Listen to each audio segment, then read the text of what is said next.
ನಮಸ್ಕಾರ ಸ್ನೇಹಿತರೆ, ನೀವು ನೋಡ್ತಾ ಇರ್ತಕ್ಕಂಥದ್ದು ಅದ್ಭುತವಾಗಿರ್ತಕ್ಕಂತಹ ದ್ಯಾಮಮ್ಮ ದುರ್ಗಮ್ಮನ ಜಾತ್ರೆ.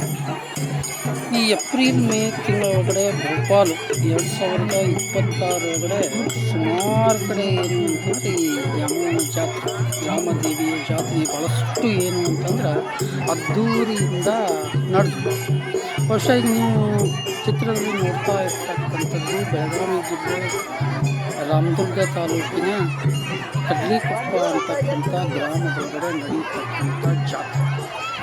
ಮಧ್ಯಾಹ್ನದ ಈ ಉರಿ ಬಿಸಿಲಿನಲ್ಲಿಯೂ ಸಹಿತ ಏನು ಅಂತಂದ್ರೆ ಭಾಳಷ್ಟು ಭಕ್ತಿ ಭಾವದಿಂದ ಗ್ರಾಮಸ್ಥರು ರಾಮಮ್ಮನ ಜಾತ್ರೆಯಲ್ಲಿ ತೊಡಗಿರ್ತಕ್ಕಂಥದ್ದನ್ನು ದೃಶ್ಯದಲ್ಲಿ ಕಾಣ್ತಾ ಇದ್ದೀರಿ. ಈ ಜಾತ್ರೆಯೊಳಗಡೆ ಮುಖ್ಯವಾಗಿರ್ತಕ್ಕಂಥ ಆಕರ್ಷಣೆ ಏನು ಅಂತಂದ್ರೆ ಭಂಡಾರವನ್ನು ಏರಿಸ್ತಕ್ಕಂಥದ್ದು.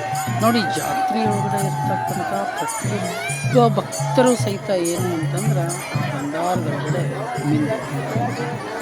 ಆ ಒಂದು ದೇವಿಯ ಕೃಪಾ ಕಟಾಕ್ಷಕ್ಕೆ ಪಾತ್ರರಾಗತಕ್ಕಂಥ ಭಕ್ತರು ಸುಮಾರು 9 ದಿನಗಳ ಕಾಲ ಅವಿರತವಾಗಿ ಆ ದೇವಿಯ ಸೇವೆಯನ್ನು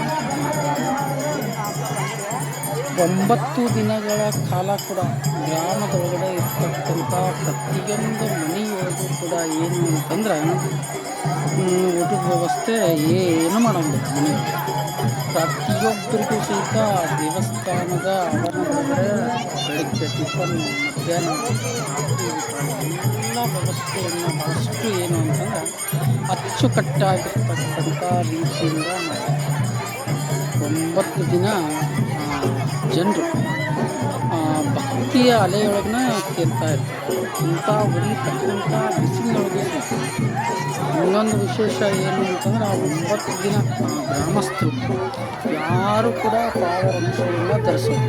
ಇಂಥ ಬಿಸಿಲೊಳಗೆ ನೋಡಿ ಪ್ರತಿಯೊಬ್ಬರು ಕೂಡ ಏನು ಅಂತಂದ್ರೆ ಬರಿಗಾಲಲ್ಲೇ ಅಡ್ಡಾಡ್ತಾ ಇರ್ತಕ್ಕಂಥದ್ದು ನೀವೆಲ್ಲ ಗಮನಿಸ್ತಾ ಇದ್ದೀವಿ.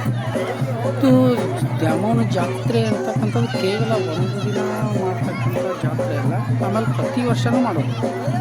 7 ವರ್ಷಕ್ಕೋ 11 ವರ್ಷಕ್ಕೋ 21 ವರ್ಷಕ್ಕೋ ಈ ರೀತಿ ಏನು ಅಂತಂದ್ರೆ ಜಾತ್ರೆಯನ್ನು ಮಾಡ್ತಾ ಇರ್ತಾರೆ.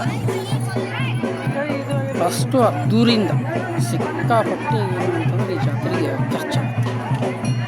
ಇವತ್ತು ಆಧುನಿಕ ಯುಗದೊಳಗೆ ನಾವು 21ನೇ ಶತಮಾನದೊಳಗೆ ಅದೇವಿ ಅಂತಂದರೂ ಸಹಿತ ಜನರ ಭಕ್ತಿ ಅಂತಕ್ಕಂಥದ್ದು ನಮ್ಮ ನಾಡಿನೊಳಗಡೆ ಕರ್ನಾಟಕ ಇದು ತನ್ನ ಸಂಪ್ರದಾಯ ಸಂಸ್ಕೃತಿಗೆ ಹೆಸರುವಾಸಿಯಾಗಿರ್ತಕ್ಕಂಥ ನಾಡು.